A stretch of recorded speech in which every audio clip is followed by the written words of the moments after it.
Welcome back. Today we're going to go south of the border. In our RV kitchen, we're going to make Mexican lasagna. Stay tuned. Okay, let's get started. We're going to put our ground beef on our skillet. We're going to break it up with a spoon. I use a wooden spoon.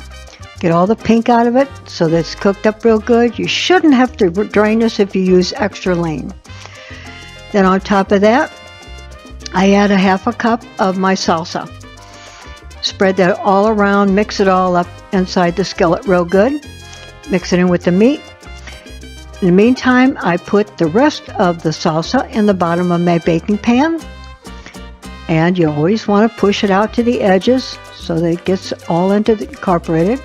On top of that, I add 3 tortillas. I cut 2 of them in half so that they can cover the dish in the corners, and the one I put in the middle.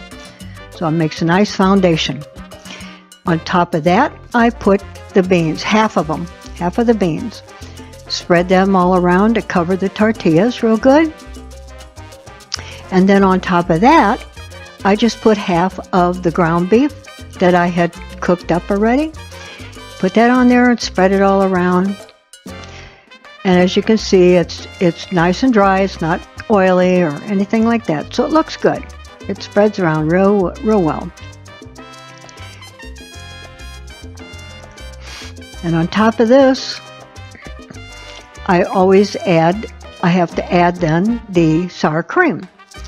I spoon it out in little dollops and then use a spoon to smooth it out. Leave the spoon down as you smooth it. You'll get the knack of this.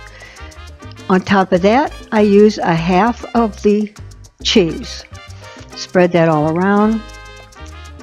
Now on top of that goes the last 3 tortillas. Same as the first time. Then you finish up with the beans.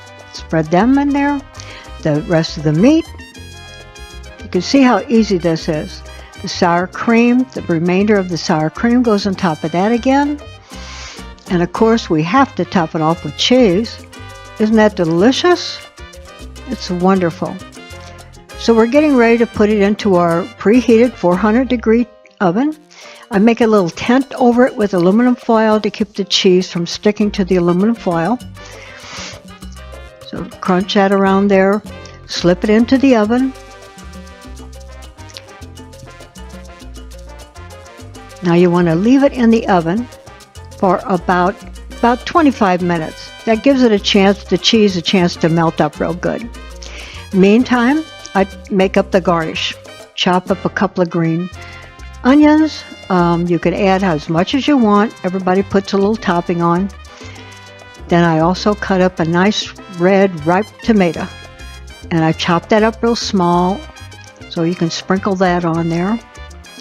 It really is refreshing. There you go. Hot and bubbly, all cooked up and the cheese all melted. Isn't that delicious? Let's plate that up. Isn't it pretty? And you have all kinds of toppings that you can add. I put everything around it so that everybody can pick what they want. It's delicious. I know you're going to enjoy it very much. Thanks for watching and for going with me on this trip south of the border. I hope you will leave me a comment, and remember, down below the description, parttimерv.com. See you next week. Bye-bye. Cha la cucaracha, la la la la la, la la la la la.